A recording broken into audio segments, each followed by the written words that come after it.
Halo, Joko Sese di sini dan pada kesempatan kali ini saya akan membahas tentang classless addressing.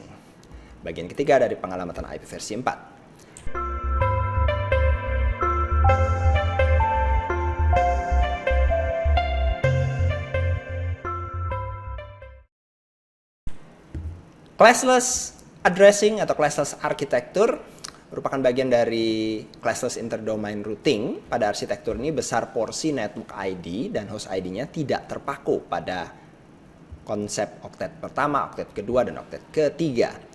Jadi pada arsitektur ini sebuah alamat IP harus dilengkapi dengan penanda. Penanda ini khusus untuk menandai porsi network portion-nya seberapa lebar. Ini disebut sebagai subnet mask. Juga disebut juga prefix length. Subnet mask yang selalu ada di sisi sebelah kiri adalah identifier jaringan, disebut juga dengan network ID, dan identifier host atau host portion itu selalu di sebelah kanannya. Jadi network ID di sebelah kiri, host portion di sebelah kanan. Nah, di sini subnet mask akan dituliskan sejajar dengan IP-nya dalam format biner ya, di mana nilai subnet mask-nya akan berbentuk kombinasi 0 atau 1. Di sini seperti terlihat, di sini saya punya contoh alamat 192.168.10.10 dalam dot desimal dituliskan dalam biner. Kemudian kita mau membatasi misalnya di antara oktet ketiga dan oktet keempat atau network portionnya sampai dengan oktet ketiga. Garis batas putus-putus ini kemudian sebagai batas penanda di mana subnet masknya akan bernilai biner 1 dari bit 1 sampai 24, kemudian bernilai biner 0 untuk bit ke 25 sampai 32. Jadi sebuah subnet mask yang bernilai 1 artinya bit IP yang posisinya sejajar atau yang sama itu berfungsi sebagai network portion. Subnet mask yang bernilai biner 0 akan menandakan bit IP yang posisinya sejajar sebagai host portion. Dalam contoh ini bisa dilihat IP 172.168.1.7. Kalau kita lihat dalam standar kelas fullnya 172 masuknya di kelas B ya. Ya kelas B di kelas full arsitektur, maka subnet masknya harus berhenti di bit ke-16. Tapi pada classless itu tidak menjadi masalah. Pada classless arsitektur bisa saja bit untuk subnet masknya di sini bernilai 1 sampai bit ke-24. Ya, artinya network portionnya ya sampai bit ke-24 atau 3 oktet. Penulisannya nanti menjadi 172.168.1.7 netmask 255.255.255 0.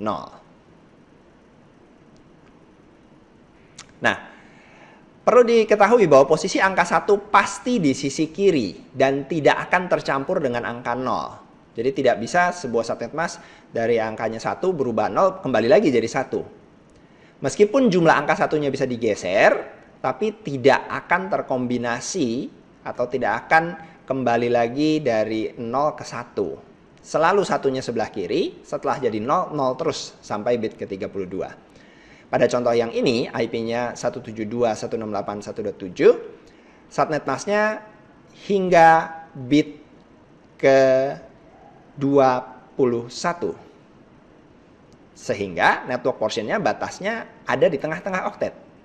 Ini adalah normal, ini adalah wajar. Jadi pembatas subnet mask tidak harus selalu di kelipatan 8 di oktet pertama, oktet kedua, atau oktet ketiga. Bisa saja di tengah-tengahnya.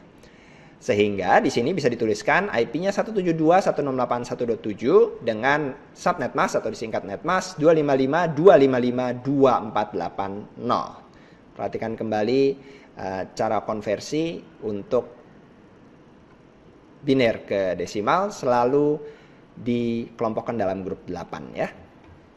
Kemudian kalau mau nulis dengan prefix length bagaimana? Jadi selain menggunakan subnet mask, bisa juga nilai prefix length digunakan. Ini disebut juga kadang-kadang di lapangan sebagai nilai slash, karena kita menambahkan garis miring saja sesudah alamat IP. kok sampai perlu Pak ada penulisan prefix length? Ya karena manusia memang malas menulis panjang-panjang. Jadi prefix length ini penulisannya lebih pendek. Nah, jumlah angka sesudah slash atau nilai dari prefix length sendiri sebenarnya hanyalah jumlah bit biner subnet mask yang nilainya 1. Jadi di sini kalau saya punya IP 172.806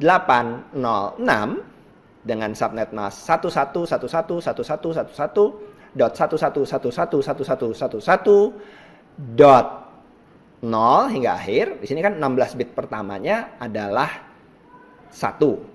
Jadi di sini pembatasnya sebenarnya antara oktet kedua dan ketiga. Dituliskan subnet masknya 255.255.00. Nah, kalau mau dituliskan dengan prefix length, itu kita cuma menghitung jumlah angka satunya. Jumlah angka satunya ada 16, maka kita tulis /16. Sehingga nanti kalau kita mau menggunakan prefix length, pada IP-nya prefix length-nya ditempelkan di sebelah kanannya. Jadi 172.806/16. Nah, ini contoh yang lain. Misalnya ini IP 192.168.1.3 dengan subnet mask 255.255.255.0. Kalau dituliskan dalam biner, maka angka satunya ada sebanyak 24. Porsi networknya adalah 3 oktet pertama, porsi hostnya adalah oktet terakhir. Di sini jadi dituliskan 192.181.3/24. Nah, ini contoh yang lain. Misalnya 202, 10, 1990, netmask 255, 255, 255, 224. Itu jumlah angka binernya sebanyak jumlah angka biner satunya pada subnet mask sebanyak 27, sehingga dituliskan /27. Pada subnet mask 255.128.00, maka nilai prefix length-nya adalah /9. Dan pada subnet mask 255.255.1920, nilai prefix length-nya adalah /18. Perlu diketahui nilai prefix length tidak berhubungan dengan nilai IP ya. Jadi nilai prefix length hanya terkait dengan nilai subnet mask. Nah, langkah-langkah awalnya bagaimana? Sebenarnya mudah sih ya. Langkah-langkah untuk konversinya maksud saya di sini. Kita konversi subnet mask menjadi prefix length hanya dengan menuliskan nilai biner dari subnet mask. Kemudian hitung saja jumlah angka satunya. Jadi misalnya di sini kita punya subnet mask dalam dot desimalnya adalah 255.255.252.0, maka kita tuliskan dalam biner, angka satunya itu ada sebanyak 22, diikuti dengan 10 digit angka 0. Tapi angka 0-nya tidak kita hitung, kita hanya hitung angka satunya, jadi /22.